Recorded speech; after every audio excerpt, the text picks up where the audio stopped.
I was on the bus heading home from my nanny job. I remember leaning my forehead on the side of the disgusting public transit windows because my head was throbbing. As the maladaptive daydreamer I am, I had my corded headphones in playing music I didn't recognize, just so I could feel something. And lo and behold, I was introduced to Strangers by Ethel Cain. There's this part in the song where she continually asks, "Am I making you feel sick?" in this haunting voice. I don't know if it was the headache or the way she repeated it over and over again, but I couldn't stop listening to that one part. 4 too fast bus stops later, my creative pipe had burst. This song woke something in me, and I needed to create a story from that one part of the song. When I got home, I had the most productive / insane brain dump. And that's how my debut novel, Swallowed Sins, was born. The fact that I had to log back into Query Tracker just for this article, and I'm not drenched in sweat, should be a milestone in itself. Anyway, here's my painful stats. I take back every bad thing I've ever said about dating apps. Hinge has nothing on Query Tracker. I'd rather swipe left on every person for a week straight than have to go through the pain of promoting myself and my life's work to agents ever again. If you've never queried, or maybe you're getting ready to, let me give you all my informative details. And yes, this is like seeing a toxic ex in the wild, so bear with me. I'm still not over it. I want to start by saying there's 2 things you should know about me. 1, I'm insanely delusional when it comes to my dreams. And 2, I can't handle rejection. I'm sure you can guess how querying went for me. Being rejected, and mainly ghosted, took a library-sized blow to my self-esteem. I've never accepted that in dating, and now I had to bite my tongue and basically bow down to agents' mercy. I started in batches.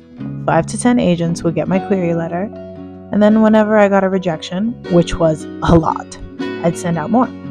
The silence was grueling. I get agents are busy, but I was begging not only Query Tracker, but the heavens above to have them say something, anything in regard to my manuscript. From October 2025 to January 2026, I'd been rejected / ghosted enough times to think nothing could ever hurt me in life again. I heard that was a normal process of querying, but it doesn't hurt any less. It's like talking to that one red flag who smells so good, but you know they're going to ruin you. You do it anyway and then end up like everyone else, hurt and wondering, why did I put myself through that? The worst part is I kept going back. A masochist I must be, for my dreams anyway. Numb, desensitized, and my hope dwindling, I wrote a furiously hopeful entry in my journal that said, "This is my life, and I control what's going to happen. I'm getting an agent, and that's that." I'm not kidding. I scribbled that on January 13th. Now, was it manifestation? Was it luck? I have no idea. But on January 23rd, I got my second full request from my now agent. I was excited, but also wary because my first full request in November was ghosted. I didn't want to be like, this is it, when it very well might not have been. Indeed, this was it. On January 27th, yes, it was that quick, I got an email from her that said,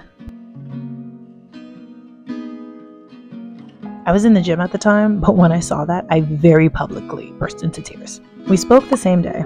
I'm not joking. A few hours after I got that email from her offering representation, we spoke for maybe half an hour. It was mainly a lot of laughs and a lot of praise, but I was on cloud 9,000 the whole phone call. Our vibe was exactly the same, and she loved the weird future projects I had lined up. It was a match made in literary heaven. I sent out my offer of rep messages to all the agents I queried, and then I was supposed to wait 2 weeks to give her a response. Luckily, a lot of agents got back to me quickly with more rejections. My heart has calloused from this. There was one agent who was intrigued, and so I sent her my full as well. But I knew it wasn't going to work because our communication styles didn't mesh. For the rest of the week, I spoke to my writing and non-writing friends just to gauge everyone's opinion on the 2 agents. I even spoke to clients from the first agent, and they raved about her. It only made my decision that much easier. I was truly trying my hardest to wait the full 14 days, but when you know, you really do know. On February 2nd, not even a full week after the offer, I emailed her to say yes. Our contract was signed, sealed, and virtually delivered.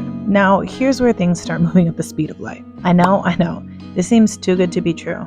And baby, I feel the exact same way. Sometimes I wake up and think, am I really going to be a published author? Because how, what, where? and most importantly, when. After signing my name on that digital line, my agent, Madison Potter, cracked her knuckles and said, "Girl, hold on. I'm still doing just that." Because I paid an editor the best $2,300 I've ever spent on Fiverr, there wasn't much to change overall. I'm not the best at editing. Plus, after rereading my manuscript 4 times, I wanted nothing to do with it. Paying someone to edit for me will always be a luxury I'm willing to splurge on. Baby, if you've got the cash, I'd recommend. Madison gave me back my manuscript with minor changes, and I mean minor. A sentence fix here, commas there, a timeline clarification here, and boom, we're ready to go on sub. On February 20th, I got an email from her with the subject line, "Happy Sub Day." I won't pull the entire curtain back on the behind the scenes for this. I want some things to just be for me and the wizard.